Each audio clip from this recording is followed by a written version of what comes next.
কেন কাকা কি খবর? ভালো ভালো হ্যাঁ? ভালো। কি অবস্থা কর? দেশের অবস্থা কিছু জানো না? এই জানো না, সুন্দর তো। ওই যে তোমার সমন্বয়কের ভিতরে বলে আবার ইয়া বাড়াইছে, কি বলেছে? এই ছাত্র শিবিরে সব এই পোলাপান বাড়াইছে।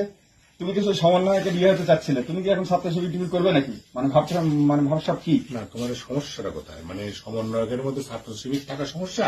হ্যাঁ, তাহলে ওই যে আমাদের প্রধানমন্ত্রী কইছিল রাজাকার রাজাকার। আবার প্রধানমন্ত্রী মানে সে বলো যে পলাতক প্রধানমন্ত্রী, পাঁচটা শীত করে কও। আবার প্রধানমন্ত্রী পলাতক প্রধানমন্ত্রী। আরে পলাতক না, পদত্যাগ। ওই হইল পদত্যাগকারী পলায়নকৃত প্রধানমন্ত্রী। আচ্ছা, এখন যেটা কথা সে যেহেতু ছাত্র শিবির করা বা ছাত্র শিবির করার সমন্বয় থাকা কি অন্যায়? অবশ্যই অন্যায়। কি করে অন্যায়? কি করবে? ছাত্র শিবির তো ভালো না তো। তোমার কে বলেছে ভালো না ছাত্র শিবির? হ্যাঁ, ভালো না তো তুমি আবার হঠাৎ করে ছাত্র শিবিরের মানে গুণগান গাচ্ছ। আচ্ছা, আমি আগে কটা কথা কই, তুমি তো এই কথা বলো। শুধু এই কথা না, সারাদিন ধরে আমাকে অনেকে অনেক খালি ফুসতে হচ্ছে, বুঝলে? হ্যাঁ।